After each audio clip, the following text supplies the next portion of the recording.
नमस्कार दोस्तों, मैं सोनू जौहरी समीक्षा इंस्टीट्यूट में आपका स्वागत करता हूँ। एमपीपीएससी के बाद जो अभ्यर्थी अभी इंटरव्यू देकर निकले हैं उनसे हम बात करते हैं इंटरव्यू का माहौल कैसा रहा। सबसे पहले सर का परिचय जानेंगे। सर, आपका शुभ नाम? मेरा नाम विनय कुमार कोल है। सर, आप कहाँ से हैं? मैं जबलपुर से हूँ। कैसा रहा सर आपका इंटरव्यू? मेरा इंटरव्यू बहुत अच्छा था। कौन सा पेन मिला आपको? मुझे मेहरा सर का बोर्ड मिला था। एवरेजन कितने टाइम तक चला सर आपका इंटरव्यू? मुझे लगता है कि 10 मिनट चला होगा। 10 मिनट चला। जैसे आप इंटरव्यू हुए तो आपको पहला क्या क्वेश्चन मिला सर? मेहरा सर ने मुझे बोला कि आप दूसरी बार आए हैं क्या, तो मैंने बोला हाँ सर, मेरा दूसरी बार है ये। तो उसके बाद फिर उन्होंने नेक्स्ट पैनलिस्ट की ओर बढ़ा दिया क्वेश्चन के लिए।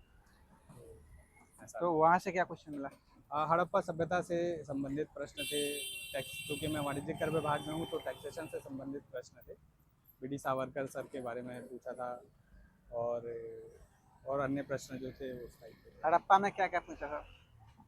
हड़प्पा में अंतर्देशीय व्यापार पूछा था। चूँकि मैं टैक्स डिपार्टमेंट में हूँ तो उन्होंने पूछा था अंतर्देशीय व्यापार कहाँ से होता था और सोना जो है वो कहाँ से आयात होता था।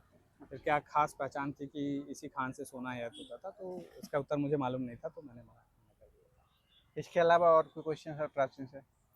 इसके अलावा एक प्रश्न पूछा था कि ऐसा कौन सा शासक था कि केवल अभिलेखित साक्ष्यों में उनका उल्लेख है।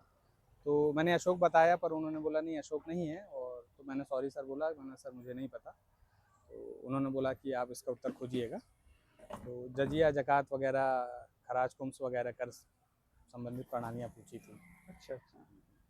और इसके अलावा और? इसके अलावा एक था कि अशोक ने टैक्स कम कर दिया था, वो अभिलेखित साक्ष्य कहाँ से मिला है, तो वो उत्तर मैंने बताया था। अच्छा अच्छा। तो इसके अलावा जैसे मेरे मॉडर्न में कुछ पूछा? नहीं, मॉडर्न में तो केवल बीडी सावरकर पूछा था और स्वाधीनता संग्राम और स्वाधीनता और स्वतंत्रता आंदोलन में क्या फ़र्क है, उन्होंने ये पूछा था। स्वाधीनता क्या है, स्वतंत्रता क्या है।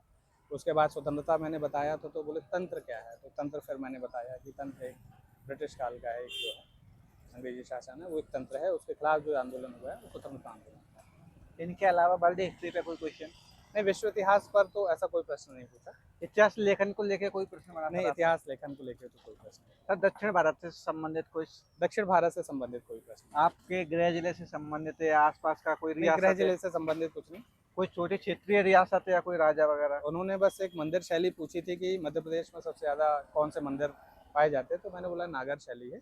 उन्होंने पूछा कि इससे मिलती जुलती कौन सी शैली है जो मध्य प्रदेश में विख्यात है, तो मैंने सॉरी सर बोला। तो उन्होंने एक शैली बताई थी, तो वो मुझे याद नहीं आ रहा कि क्या है। अच्छा अच्छा। इनके अलावा और कोई प्रश्न बना सर आपकी अभिरुचि को लेके? नहीं, अभिरुचि को लेकर तो कोई प्रश्न नहीं पूछा। सब्जेक्ट में और कोई क्वेश्चन? मिडावल में और कोई राजा वगैरह या सल्तनत से संबंधित या मुगल से संबंधित? उन्होंने जो बेसिकली जो जोर दिया वो टैक्स से संबंधित था। तो उन्होंने पूछा मध्यकाल में क्या था, तो मैंने बताया कि अलाउद्दीन खिलजी जो थे उन्होंने टैक्स का जो है 50% लेना चालू कर दिया था, ताकि वो अपनी सैनिक व्यवस्था को वो बना सके। उसके लिए पैसे वगैरह की जरूरत थी, इसलिए वो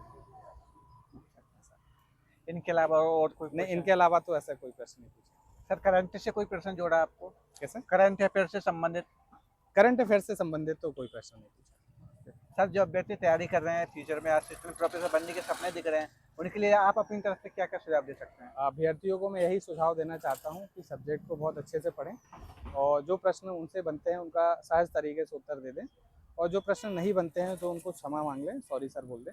अन्यथा उनको लंबा खींचने की या आइट साइड के प्रश्न उत्तर बताने की आवश्यकता नहीं है। यही सुझाव देना चाहूँगा। बहुत अच्छा लगा सर आपसे बात करके। आपको बहुत बहुत शुभकामनाएं। Thank you so much.